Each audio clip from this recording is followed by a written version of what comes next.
Steve Gamache with a Chef Knives to Go quick look product video on the Tanaka Sekiso series Damascus Petty 135mm knife. This line of knives has an Aogami or blue paper number 2 carbon steel core. It is reactive. The heat treat on this is approximately 60 plus Rockwell. They're not specified super exactly. The construction is a reactive Damascus soft iron cladding over the top of that core steel. This has a real nice chiseled kanji on it that has a good effect in the light. As you can see, it's really cool. The Damascus effect is pretty muted on these, and it's also got some embossed kanji on the back. But it is all reactive, so the entire blade is reactive and will patina, not just the core edge. It's not stainless in any way, just so you know. The weight is very, very light. This is an extremely light, nimble knife, and it's thin and real nice grinds to it. 52 grams, 1.8 ounces. It's hard to explain how light this thing is in the hand. It's featherweight. It's almost as light as some paring knives. The blade length is 136, just around advertised length, and the overall length is about 10.4 inches with the wah handle.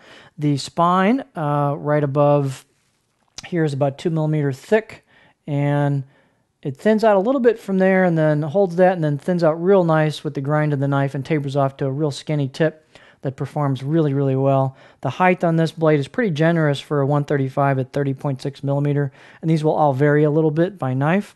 It actually has a pretty thin neck on it, as you can see, and so that does give you actually a little bit of height. If you watch your fingers, you actually have decent clearance on this, even though it's a smaller knife.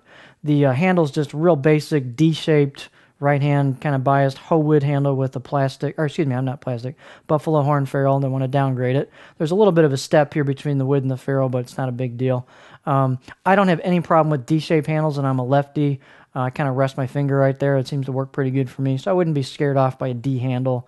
I personally, they bother me not at all.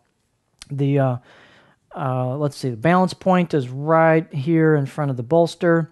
The profile on this is pretty classic Tanaka. It kind of mirrors the 150 and even some of their Gyutos. It's amazing how they do this in a small package, but kind of a gentle curve with a little bit of a flat spot at the back and quite thin at the edge. This is a nice performing knife. It's just a little bitty lightsaber. It's really cool. And again, it's hard to describe how light this knife is, but it's just a little scalpel. And there's your profile. I can get the light off there a little bit, but there's your profile on a board. So just a kind of a gentle curve all the way through. Could do a little rocking with this if you wanted to. And fit and finish is quite good. Out of the box edge was, I'll give it a 4 out of 10. It wasn't real sharp, but this thing sharpened a lickety split and easy to sharpen. It'll take a screaming sharp edge. Tanaka's kind of known for their real nice grinds from the spine down to the edge here, and this is no exception, and they just perform really well. And nice fit and finish on the choil neck, spine. Great knife. So if you want a light, super light, just super nimble little knife, this is a great one. And it's Tanaka Sekiso Damascus Petty 135mm knife.